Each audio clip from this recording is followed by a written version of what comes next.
Hello viewers, আজকে তোমাদের আমি দেখাচ্ছি তোপসে মাছের ফ্রাই।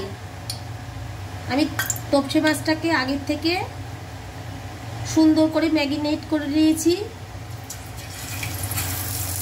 আর এগুলোকেও আমার সব মাখা হয়ে গেছে। এটা আর আমি দেখালাম না, এরকম করে করে আমি একটা একটা করে এখন ছেড়ে দিচ্ছি।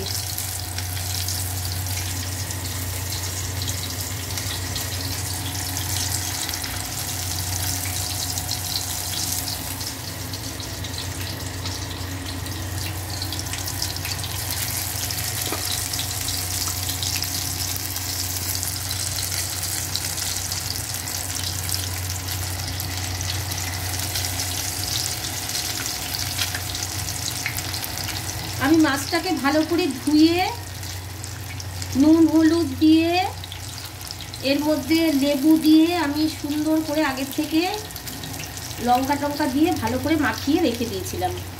দিয়ে এখন আমি মাছটাকে ভাজতে দিচ্ছি। পিঠ আমি ভাজতে দিলাম, আবার আমি পরে উল্টে দেব।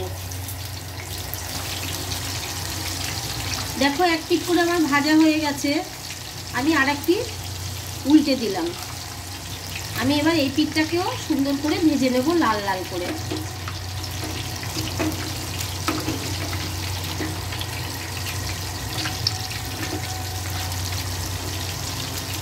গ্যাসের ফ্লেমটা কিন্তু আমি একদম লো করে রেখেছি, কারণ নালে মাছগুলো কড়া কড়া করে ভাজা হবে না।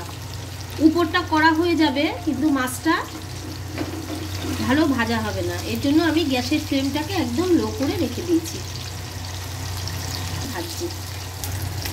হ্যালো ভিউয়ার্স, দেখো মাছগুলো আমার খুব সুন্দর ভাজা হয়ে গেছে। এখন আমি মাছগুলোকে তুলে নিচ্ছি।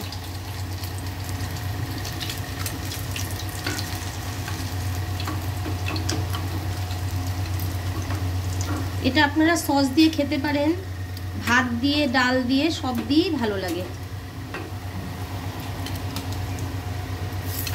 এই যে দেখুন কি সুন্দর ভাজা হয়েছে, কড়া কড়া। আপনারা করে খাবেন এরকম, খেয়ে আমাকে বলবেন আপনাদের কেমন লাগলো। রাখলাম, হ্যাঁ।